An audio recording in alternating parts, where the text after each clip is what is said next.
The term tramp was used for ships.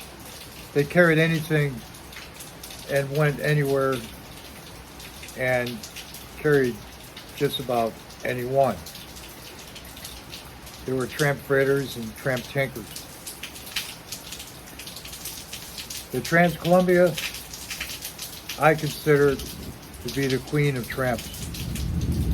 I'm the Saipan sailor, and this is chapter 2.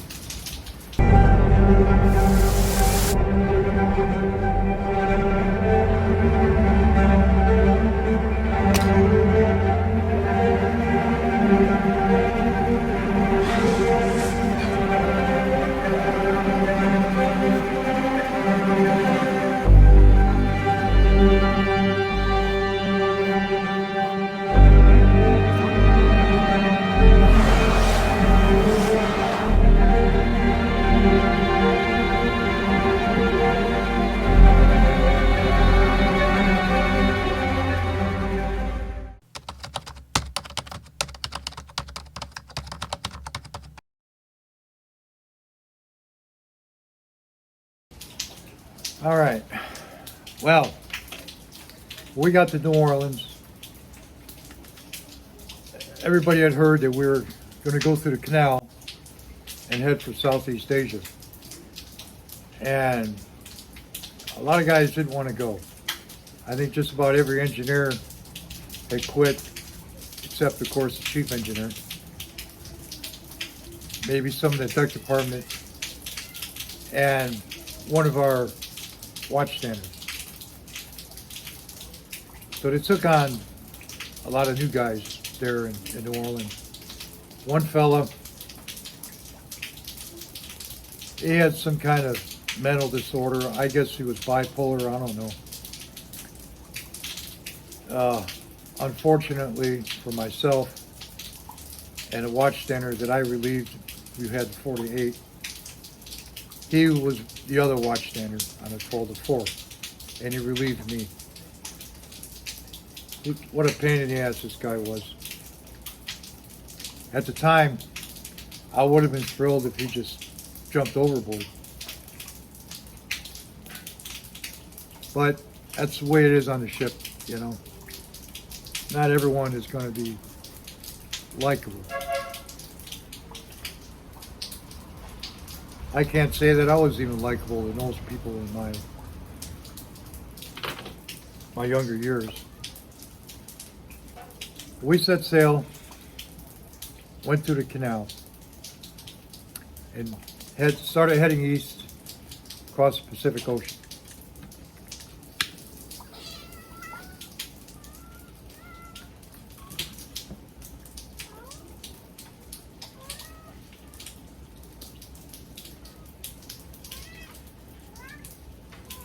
Guam was our first stop, and I don't remember much from Guam.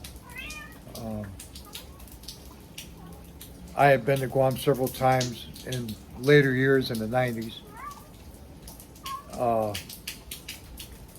We were there maybe a week, and we left there and headed for Okinawa, Naha. And I think one other port, Yokosuka, Japan. Yeah. Gosh, I'm surprised. That just popped in my head. All of a sudden I remembered that.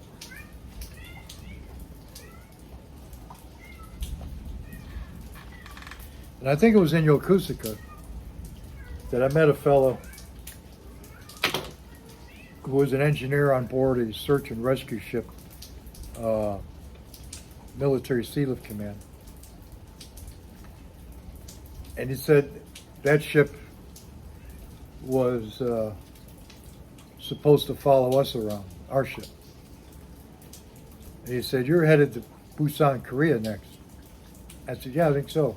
He said, "Well, I'll meet you there." So we left Yokosuka and headed to Busan, tied up there. We were going to be there about 10 days or so. We had a load of telephone poles that we were going to deliver to the Philippines.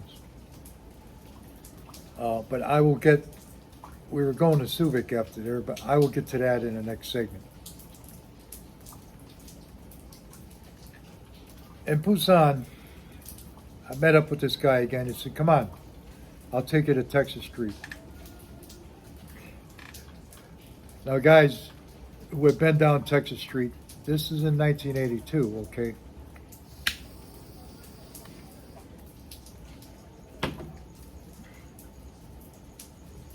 South Korea, along with many Asian countries, was still pretty much a mud hole back then.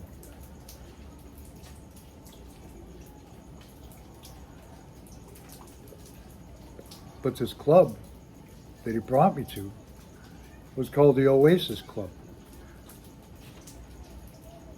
And he said, this would probably be the nicest club in town.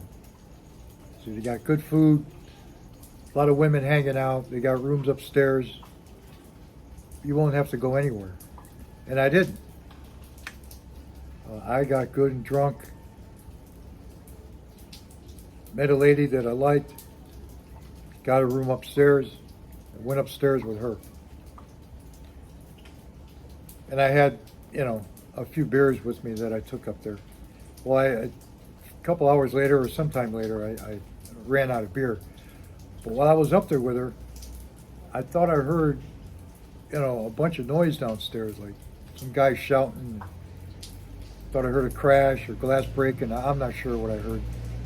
But, to me it sounded like a brawl.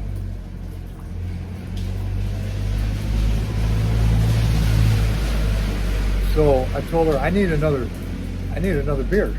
I'm going down to get another one. She said, wait. She said, I'll go. Just stay here.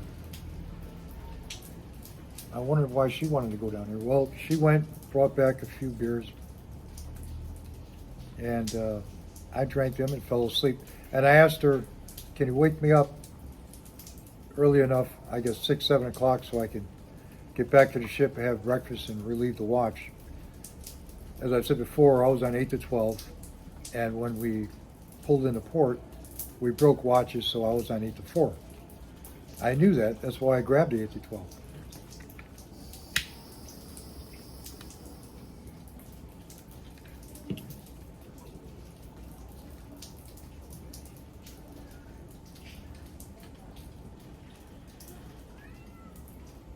As I left the room, got dressed, and I walked out of the room, you had to walk downstairs.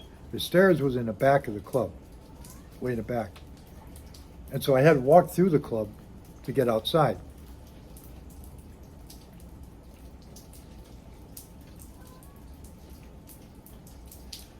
When I got downstairs, I looked around the club, and indeed it did look like there was a brawl. I mean, there were tables and chairs overturned, bar stools overturned. There was glass all over the place, broken beer bottles. And there was a small dance floor, maybe a square meter with a pole, so a girl can pole dance. And behind it was a sectional mirrors, you know what I mean? And it looked like someone threw a beer bottle and hit the mirror. The place was a mess. And I looked around and went, what the hell? So I left, went back to the ship. Not many guys showed up for breakfast. So I relieved the watch, and at lunchtime I went up to eat lunch, and a few guys were there. And you know what? I'm getting ahead of myself. This wasn't until the next night.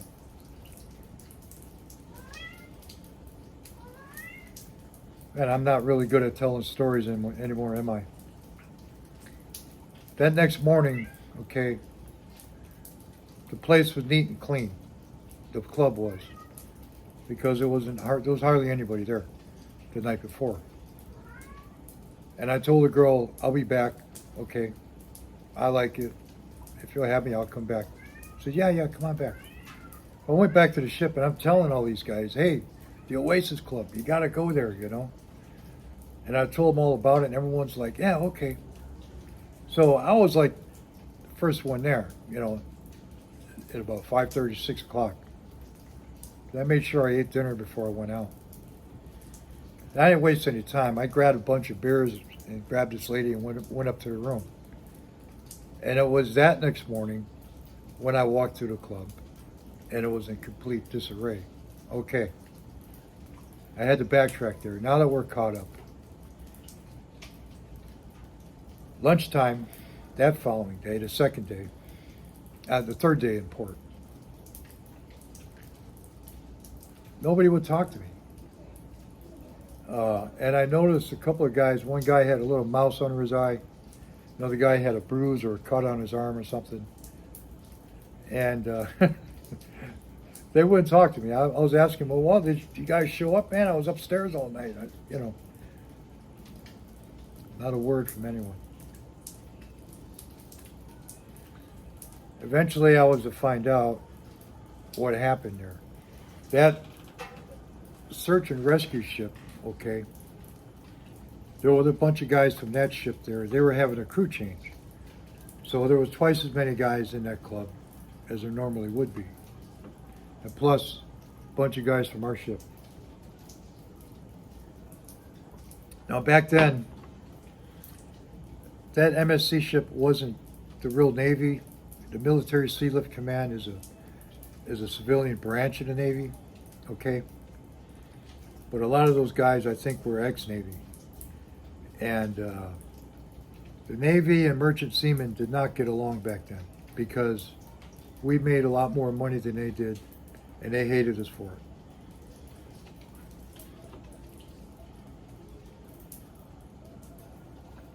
So apparently, as that night went on, somebody or a group of somebodies got into a heated argument, and I'm sure fists started flying, and the whole place must have erupted. There was definitely a brawl in that place. Well, I don't remember much else.